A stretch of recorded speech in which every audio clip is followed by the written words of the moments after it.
All right, so the renal and urinary tract disorders.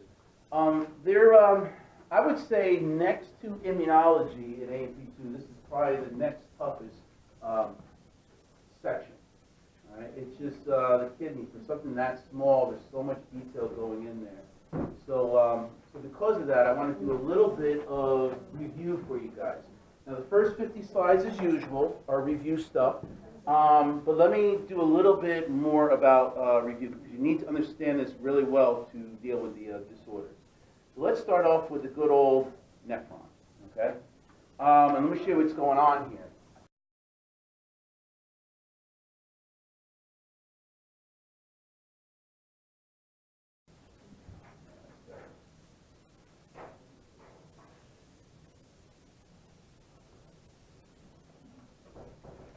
Okay, so what we have here is a few things, okay?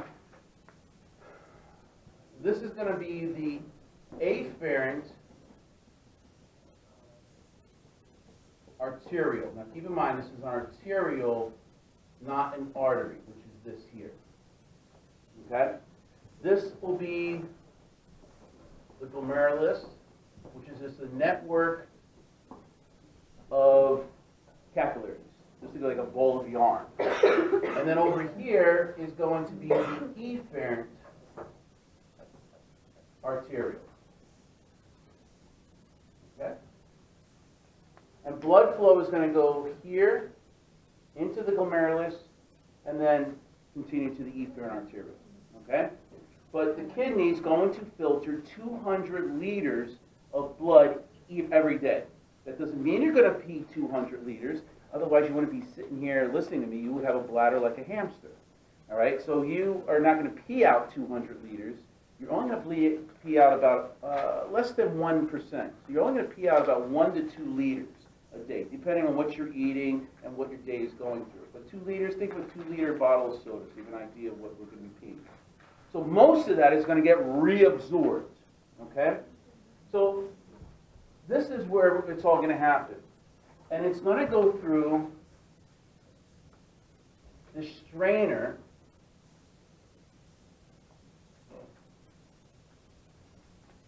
and the strainer is called the Bowman's capsule.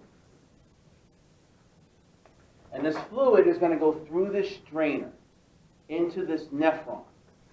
And that's the Bowman's capsule right here. Now what's going to pee out at the very end is going to be less than 1%. 100% comes in here, less than 1% comes out of here in your pee. So that means 99% is going to get reabsorbed into your bloodstream. Now what things go in here are small things. Water, electrolytes, metabolites of certain drugs, creatinine, okay? Small things, not big things, like red blood cells or proteins. They're just too big to go through there. But the only way we can actually push this over here is that we got to have hydrostatic pressure. So think of this strainer as you have a bowl of noodles and water, and you want to put that in a strainer, and then if you put the pot back over here and you immediately take this bowl and put it on your plate, what are you going to have in your plate if you do that very fast? Water and noodles, right? So you can have water too. Why? It's because you went like this with a, you were supposed to do this with a strainer. You're supposed to go, once you pour everything in there, you're supposed to go with that face. Put a mirror there. You do that. You do it. I know you do it. And why do you do that? Not the face, but why do you do this? Because when it goes up in the air and it comes back down with great force, you're actually creating a pressure, right? I mean, if no one's looking and you want to speed it up, wouldn't you put your hand in there? Right? Because you got to put pressure. If you don't put pressure, then the fluid is not going to go in here. So all along, we've been talking about high blood pressure is bad for you. Low blood pressure is bad for you too. If you don't have pressure to push that, if you have toxins, uric acid and ammonia and stuff, and you don't have enough pressure to push the fluid into the system, then these toxins are going to stay in your bloodstream. So we need pressure. Not high blood pressure, we need a certain pressure. Okay, so that's key here. Okay? Then the fluid's going to go in here, and it's going to eventually get into the next part of our nephron, kind of zigzaggy things over here, and that's going to be our proximal convoluted tubule, where most of our filtrate, the fluid coming in here, the filtrate gets reabsorbed. How much? 2/3. 65% get reabsorbed. Remember, you want less than 1% to come out of here. So 65% get reabsorbed up there. Then it goes into our next system over here.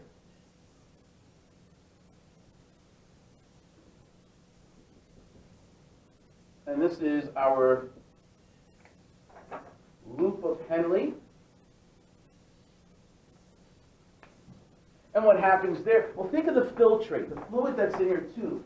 It really is only two things when you think about it: water and electrolytes. Okay? So you have water and electrolytes. Now, when it goes through this loop, which goes down in the descending limb, water gets reabsorbed, but the sodium chloride, potassium, calcium don't.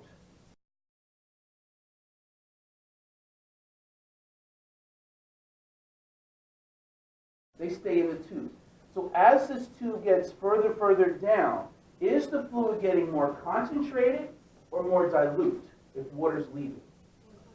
More concentrated. Good. Okay? So the longer the loops, the more concentrated the urine is going to be. Does that make sense? Okay?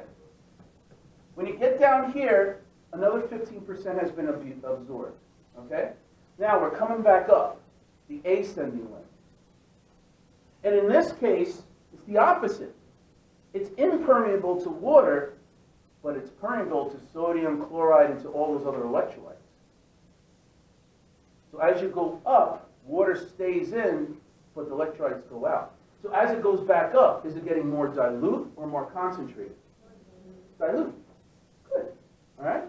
Does that make sense? So the purpose of the loop of Henle is to concentrate urine. Okay? Now, it goes on over here.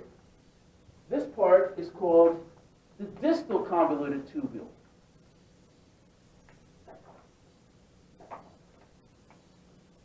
The distal convoluted tubule. And what's going to happen here is fine-tuning.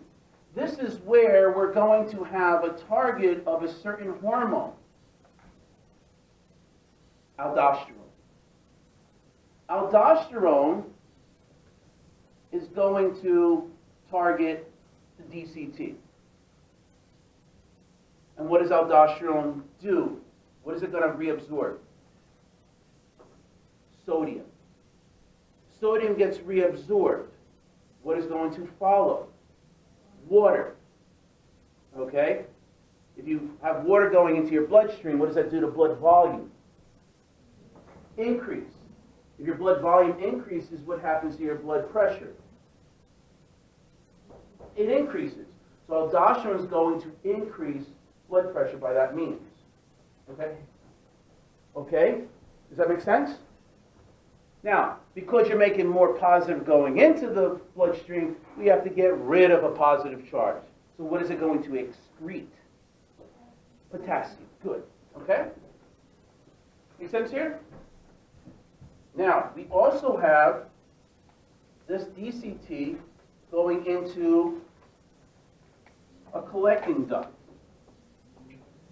And we are going to have other DCTs from other nephrons go into that collecting duct.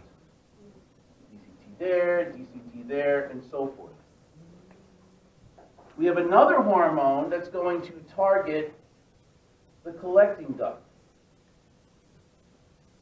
And that's going to be ADH, is going to target the collecting duct. Right? Where does ADH come from? Well, it comes from the posterior pituitary gland. Here's the anterior. So we're going to have ADH come from the posterior pituitary. Okay? If this collecting duct is flooded with ADH, what is that going to do let me jump back up a little. If this is flooded with ADH, also known as vasopressin, what is that going to do to water? Does it reabsorb water or does it excrete water? If this is flooded with ADH, it reabsorbs water. If it reabsorbs water, what happens to the volume of urine? It decreases. If ADH is flooding that area, what happens to the concentration of urine? It increases because it's just going to reabsorb water, leaving the salts and electrolytes in the urine, making it more concentrated. All right? You got lemonade, you got water, and you got crystals. ADH is going to just take out the water, leave the crystals there. When you taste it, it's really bitter, more concentrated. Okay? And that's what's going to happen over here. Okay? And then what comes out of here is going to be less than about 1% or so that comes out. All right? Is that a good review for you guys? Everything I just discussed is in this picture here. All right? But it's crucial for you to understand. And when you get into pharmacology, this is so important for you to understand because diuretics, there's different classes, and they may hit just here, they may hit over here, they may hit over here, they may hit the whole thing. This is going to come back to you.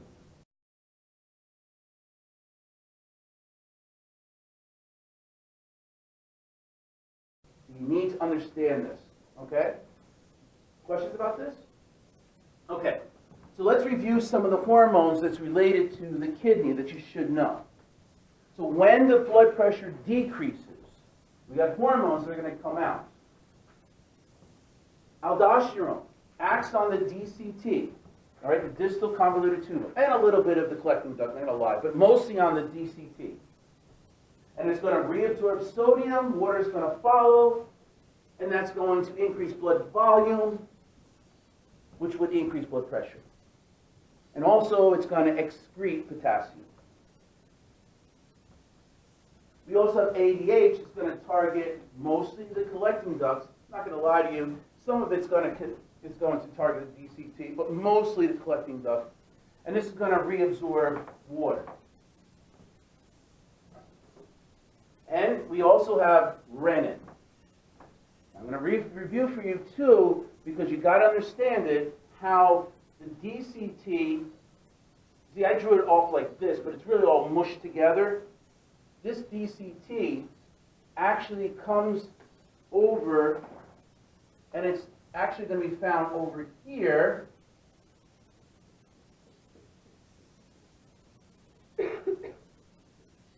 And think of this as a distal convoluted tubule coming out of the board. So make a cross section here. And it's touching the afferent arteriole. This junction over here apparatus is a very, very important apparatus. It's called the juxtaglomerular apparatus, the JGA. And if you're lost on that or you don't remember that, go back to my first 50 slides. It's in there. I just don't have time to go over it. But it's crucial for you to understand the JGA, the juxtaglomerular apparatus. It explains the whole mechanism about renin coming out, what makes that renin come out. We're going to talk about how that gets affected by caffeine and renal arteriosstenosis. So that's going to make you confused a little because you don't know the juxtaglomerular apparatus. So I highly recommend you review that. So this is renin it's a hormone that's secreted by the kidney, and it stimulates angiotensin, which I'll talk about. It's going to constrict blood vessels to increase blood pressure. Okay, we'll talk about that. I'm going to talk about here. Okay.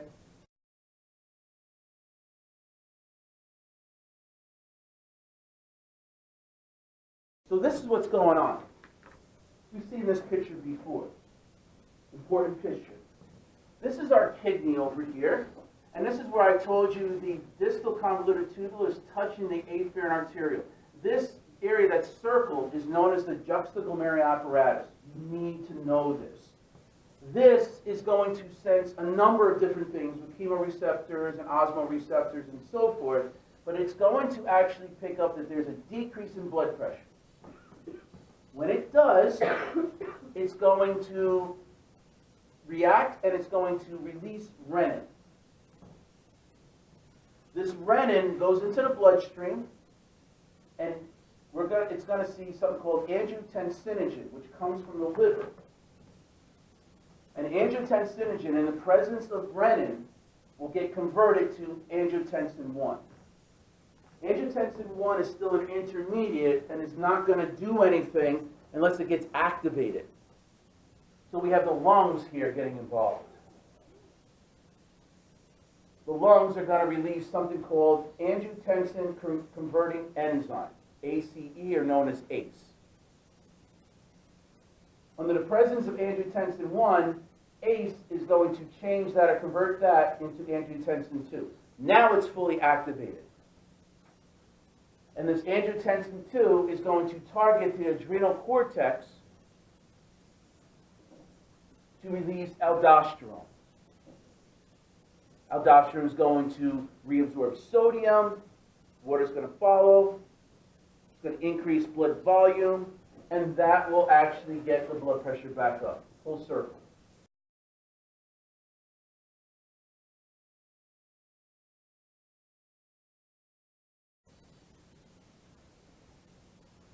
All right?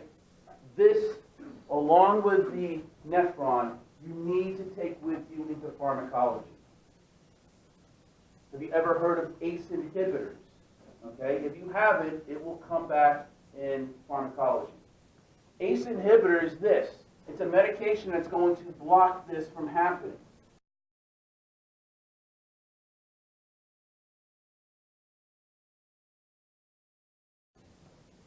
If this blocks this reaction, you're not going to be able to convert angiotensin 1 to angiotensin 2, which means you're not going to increase blood pressure.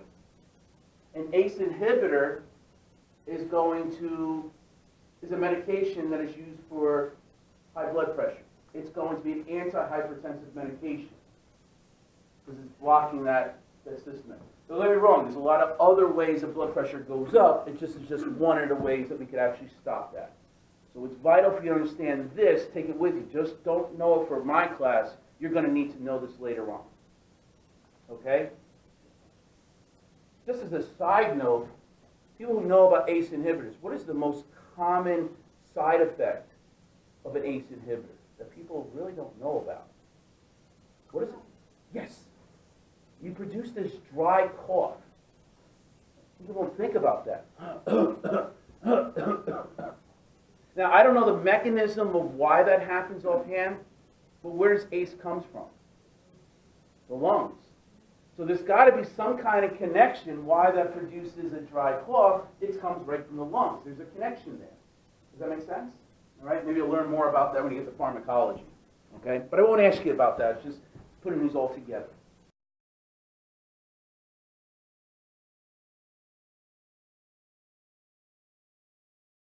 Okay, questions about this?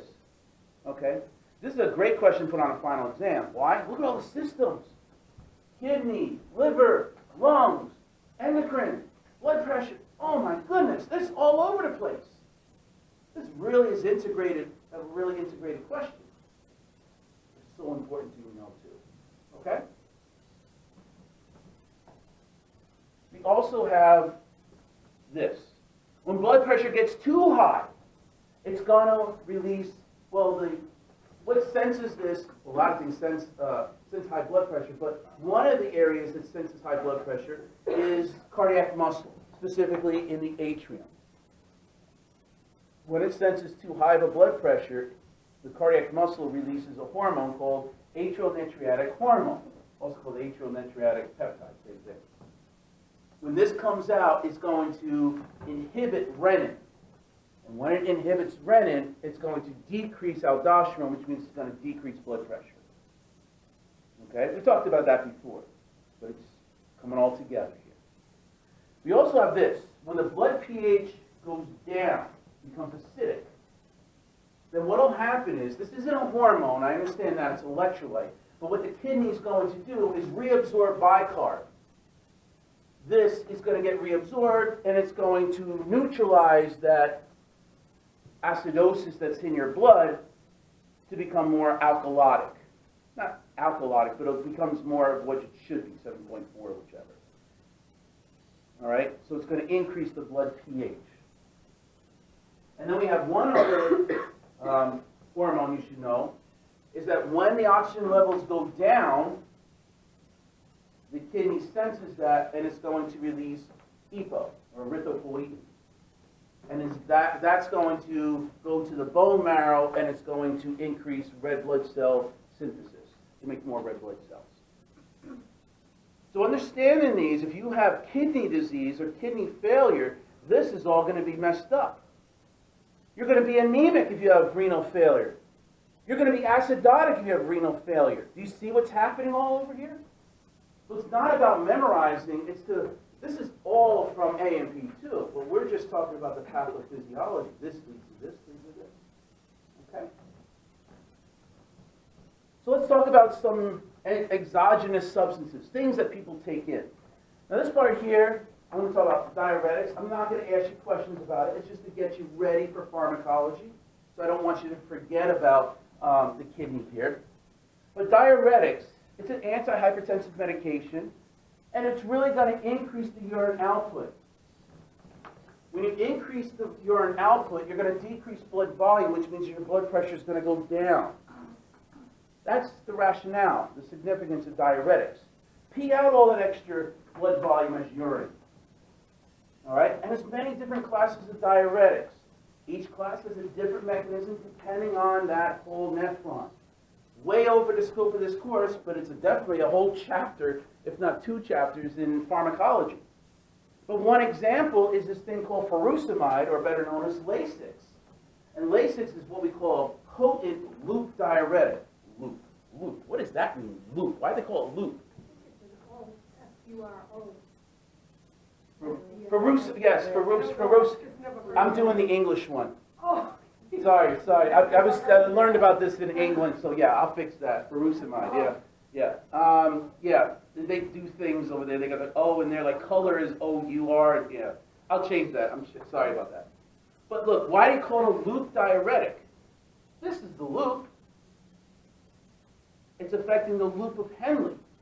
All right? So it's going to block reabsorption of the ascending. Remember how we have sodium chloride gets reabsorbed over here? So it's going to block that from happening, so it allows the sodium chloride to stay in the tube, which means that it's going to stay more concentrated in here. They're not going to let the water go out because it has to keep the concentration equal. We're not going to make it more concentrated in the urine, so therefore the water is going to stay in the tube, which means you're going to pee out a lot more. It's a strong, potent one. Okay?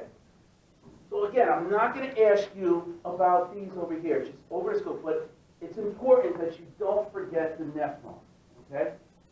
But these you should know. Alcohol. All right? Or ethanol. How does that work? Well, let's go back to this over here. What alcohol is going to do, alcohol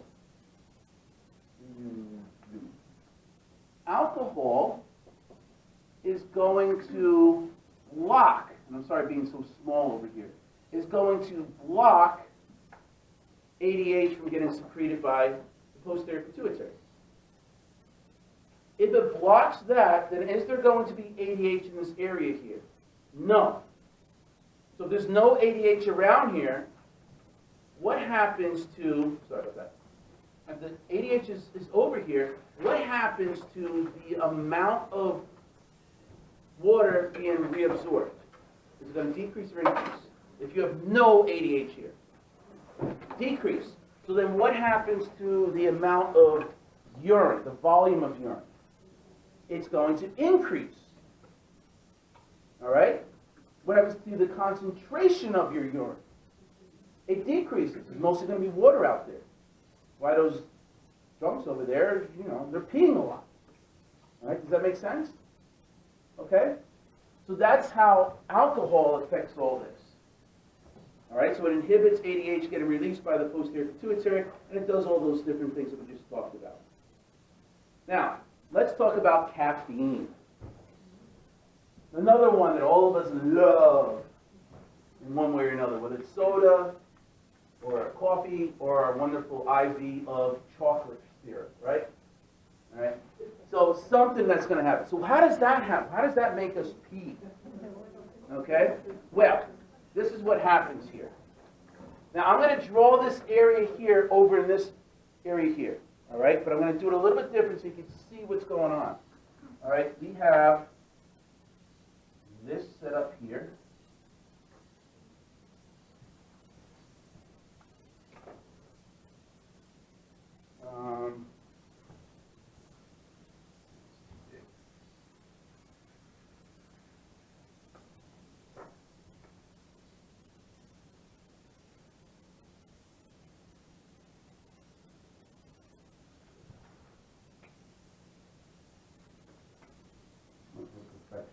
Okay. You're going to have this.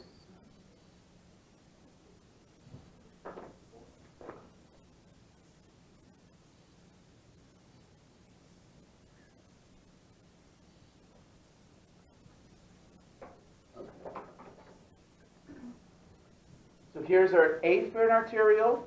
Here's our efferent arteriole. Blood's going that way, right? The glomerulus is in here. You okay with that so far? Right? This is your Bowman's capsule. Here's your PCT. I took this and kind of put it this way. Are you oriented to what's going on? Okay. Now, this is what's happening with caffeine. Okay? What's going to happen with caffeine is that this afferent arteriole opens up. Okay? Before I do that, let me introduce you to our little friend over here. I got to draw him. He's a little monkey. Yeah, this little guy over here. He's inside of you. All right? There's a little monkey over here. Now, I'm sorry, I don't know how to really draw animals, but when it comes to animals and people, they turn into sort of stick figures. So I can't really, kind of a stupid little, I know, it looks bad. I understand that. All right? Monkey? All right. Sorry, yeah, when it comes to that. So this is our little monkey, and he loves his bananas.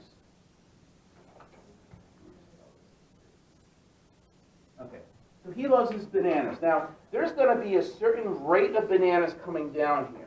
So here's, let me show my little bananas. All right, or sickle cells, whatever you want to call them. So you have these bananas coming down here at a certain rate. This rate of the bananas coming down here, we call that the GFR, the glomerular filtration rate. So we're going to have the GFR. And it's really how fast, oh, sorry, you're right, how fast these bananas are coming through here, or the water and electrolytes. Okay? Does that make sense? Right now, they're coming at a certain rate that this little guy over here, this monkey, is being able to pick them out. Now, he's not picking out 100% of them. Like I said, he's only able to pick out 2/3 of it. 65%. If 100 of them go through, he can get 65 of them at this rate. That's what happens normally. Does that make sense? Okay? Am I losing anybody yet? This simple picture? What I do for AMP2, and it seems to work. All right, now, this is what caffeine's going to do. It's going to open up this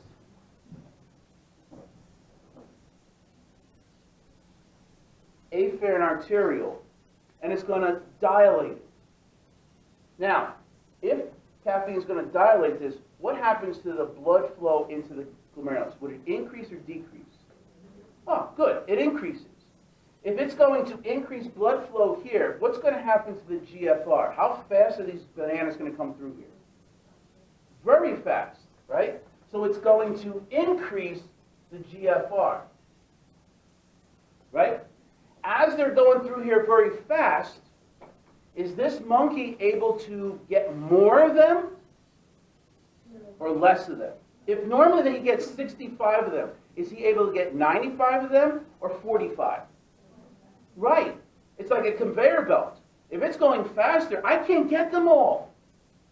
So what's going to happen is For caffeine, when this dilates more, the blood flow happens greater, the GFR increases, and the reabsorption of the PCT is going to decrease, which means all these bananas are going to be able to reach the distal convoluted tubule much more.